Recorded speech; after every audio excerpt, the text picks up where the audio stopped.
Well, IKEA is unfortunately too far away from my house, so I can't get my meatball fix for lunch. At least we can digitize a model and then use it as a study subject to rebuild this design. In this video, we will actually start with bringing in this scan, then actually create our first sketch, create a big block, and then while analyzing the scan, step by step, start slicing away elements from this, let's say, foam block, till we actually rebuild kind of like a well-fitting, while slightly simplified version of this furniture piece. Pretty cool, no? Okay. Before we get going, I would like to talk about how I actually created this polygon mesh of our reference furniture piece. So let's go to my 3D Photogrammetry program. In this case, I use Metashape. And here you can see a 3D model of this chair. Now, this model was created by using a process called 3D photogrammetry. That means I have here various photos of the object. It goes 360 degrees around it, and how each image to the next one changes. That basically tells the software how or where actually geometry might be. Now we here see the chair, the software just sees pixels and colors. So first it will create what's called a point cloud. Now there you have it. And then the point cloud will be meshed into a polygon model, for example there. And then because we take everything with photos, it can also create a textured model too. This 3D photogrammetry process, for example, is also a very nice technique to digitize an actual object with materials. Then this actually was brought into a 3D program to clean it up, to create then this scan model. Now this scan model, you can actually download. The link is in the description, and this will be an OBJ file. So let's make a new design. To insert this model, we can go to Insert, Insert Mesh, and then download where you have the download file. You have to unpack it. Here it is, the IKEA chair. Click on Open. This is very important. We have to set the unit system to meters because this computer model was created in a program that uses meters as the base measurement system. So here we bring this in as meters. Click OK. And that's it. So the model is actually perfectly centered for you, and it is also to scale. Very good. Okay, so now we brought this one in and we would like to rebuild it. There are obviously many ways how we can try to do this.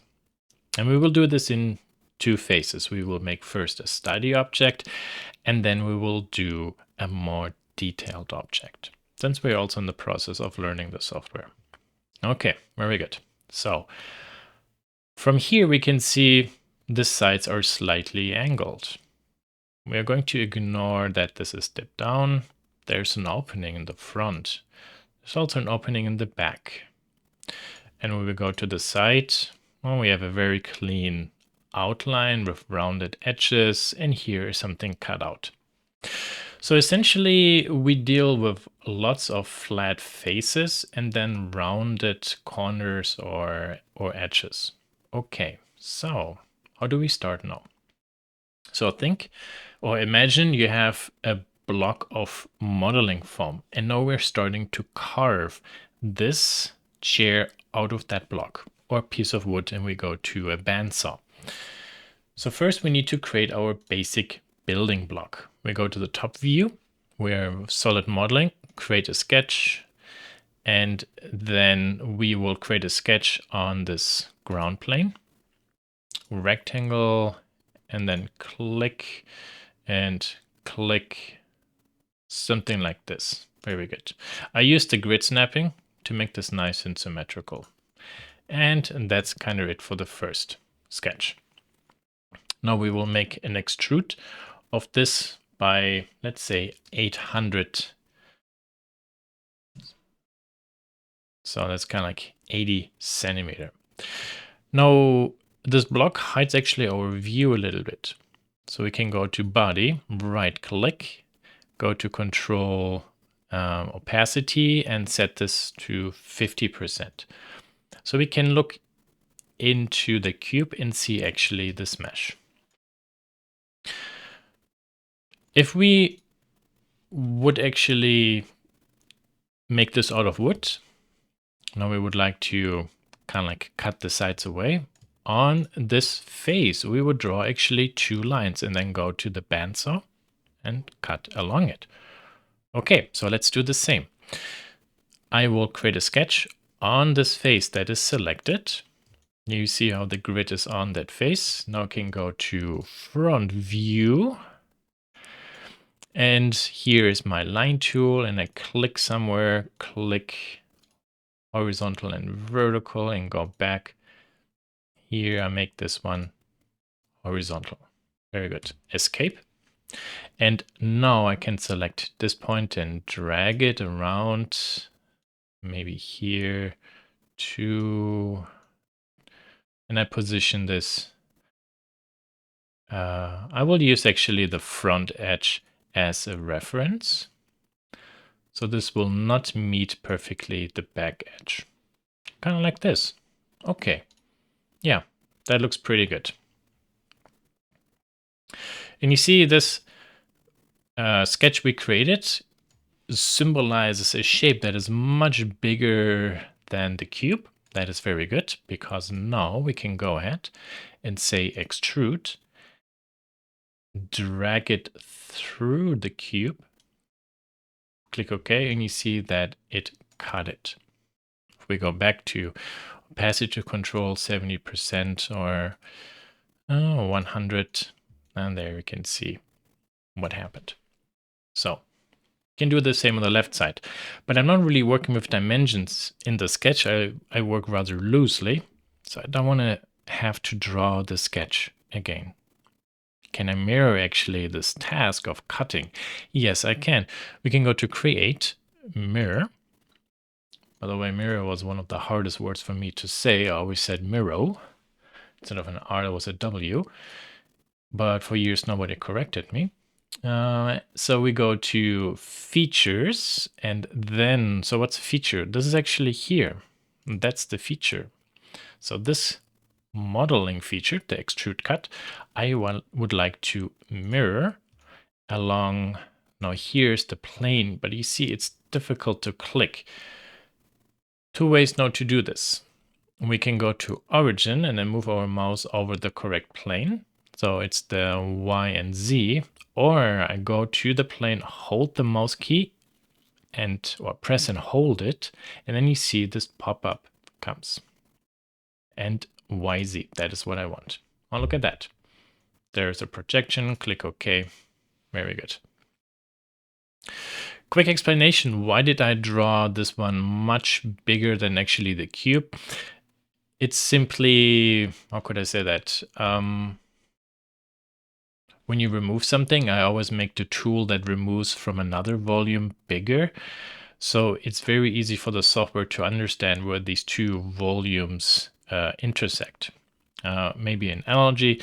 Think about you have a strip of cookie dough and you want to cut with a knife through. You just make a long motion and cut through. You don't necessarily really start on putting the knife down on the one side of the dough and cut to the other side. You make a much bigger cut or a bigger motion with your knife. That's pretty much the same idea. Okay, so from here, this is good. Next step we could do, let's maybe turn this visibility on again. Yeah, we can go to here now. So create sketch on this side. Now, line. I have no idea where these lines have to be, but this is vertical, somewhat horizontal, kind of like an angled, and another angled, and then here we bring this back. This I will make horizontal, and then escape. The next step is a little bit, needs a little bit of refinement. So I try to get this kind of close. This is good. So this point now I will lock so it doesn't move. And now I can move this point very easy around. Sometimes the snapping can really be problematic. So when we turn the snapping off, this actually works much better now. And when I move this one, okay, this then works. Yeah, that is good. Maybe bring this over. And then this one. Okay. Yeah, well, this line looks actually pretty good. This is good. Maybe here, this actually a little bit further to here. And a little bit further down. Yeah, okay, there we are. Well, that looks actually pretty good. Okay, finish sketch. So, oh, I created this sketch actually on this face by accident, and that is not what I want, because when I now do an extrude and cut, you see this goes at an angle. So how can I fix this? Right click, in case this happened in your case, redefine sketch plane. And YZ, that is my sketch plane. You see now how the sketch is actually right at the center. That is what I wanted. Click OK. Good. Double click. Let's go to this view. We have to modify the sketch. I have a few lines which I need to remove with delete. And then I go back in. This point needs to be unfixed. And I quickly adjust everything. Actually, the angles should be all pretty much the same.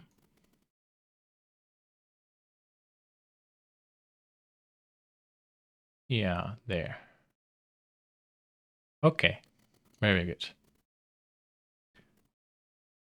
Yeah, let's say this is it. Okay, very good. So with what I showed you here, redefine sketch plane, this is basically how we can move one sketch to a different plane. Show you have created the sketch not on the plane we want. Goodie, nice. So now we can go ahead and say extrude. I would like to select this piece. You see, I have to select it from the bottom. So I could also click, hold the mouse button, and then scroll through my list. That's the one I want. Cut this way, but I don't want to do a cut. I actually would like to keep the intersecting volume. Let's do it to the other side too. And for the distance, we could say to all. Then you see it cuts till it hits the end of the left and right face. Click OK. Good. So let's hide this. Let's hide this. Looks pretty good. There's a tiny issue up here. You see we have two edges. Later we want to round this, so I need one edge. But why do I only have like two edges? I have one edge here. Well, that is because on purpose we made this block a little bit too small. I knew this from the beginning because I made the same mistake. And that's a good example to show the power of the timeline. Okay, so my initial box needs to be bigger. So right click, edit feature. That is actually what made the box. What about 900? Enter. There we are. See, fixed. Pretty good. So with this done, we nearly have actually a lot of the basic geometry. So we have the side view and we have the front view. Actually also the back view. Okay, so next step, rounding. We can maybe hide the sketches and then go to the fillet command and I start rounding till you see it hits the mesh. Okay, right click, repeat fillet. Looking here from the side is also very useful to see the radius. You will not be you will not be able to make it super precise. So you see my design has a little bit of an inaccuracy. And this is totally fine. This is all we only need. Very good. Yeah, and then maybe the left and right edge too. Right click. Now this time I select this edge and this edge. So I do this both together. Maybe like this. Cool. Okay. Yeah, that doesn't look too bad. Now the whole piece will be injection molded. So that means there's an outside and an inside shell, and then they shoot plastic in between, and then you get the piece out. And here we have these openings we need to cut. So how do we do the openings? In this case here, we want to draw on each face. So here, now I click on this face, there we are. And then might be easier to turn the other sketches off so they're out of our way. Very good. You see here, I drew a little bit too fast. Sometimes Fusion creates this tiny little artifact. Let's delete it. This should be horizontal, horizontal. There's a parallel constraint there. Very good. And now I can drag this one up, bring this over, bring this to there. You see, I tried to make this a little bit bigger now, obviously, than the rounding. The rounding we add via the fillet command later. Very nice, like this. Okay. Cool. And we can take a look at this, and then we do a cut and cut this in. And hold on. Why do we? Oh, okay, good. You saw in my version here, the OK button wasn't highlighting, so interestingly, I needed to hide it. We would like to do the same on the other side. Now we know, okay, we can do this actually via the mirror command. Mirror, this, over, hold the mouse button, select this face. Oh, interesting. Here again, turn this on and off. Might be a glitch on my side. Good. Okay, so I will turn this to 100% because at this point now I am actually cutting into these corners, but I'm not really liking what's going on here with this inner stuff. Let's do this one more time. So I make a sketch on this face, then I can hide it, click, click, click, click, and finish one vertical line, and then this is perpendicular, very good, and symmetry, this point and this point, symmetry, same here. Escape, then I can bring this up, bring this point over, and because of the symmetry, it does everything left and right for me. This is good, and while we are at it, let's do one sketch also here on this back face. Same oh, no, what happened here? It actually, this was put onto the wrong plane, so I delete this face, new sketch on this one. Okay, yes, now the grid is aligned correctly. And then my mirror line, and then I will create, click, there it did this tiny artifact again. And okay, escape, delete this point, drag them together so they are locked. I don't really like a lot of these constraints here, so I will replace this by strict horizontal vertical and then symmetry. There we are. Thank you. Escape. Drag this one up, bring this over there and there. Yeah, that actually feels pretty good. Good. So now we'll show you the next problem we will run into. So this I would like to extrude. Oh, I start cutting through my object. That's not really perfect. Right click and repeat, and here I can extrude. Yeah, and there I can extrude down, but it's kind of messy. So yeah, what do we do now? Not really a big problem. It's actually a really nice situation to show how now with the timeline we can modify actually our design and restructure it. So when we take a look at the scan, this is actually a thin paper model, but there's a material thickness. You just can't see it. So we want to do the same.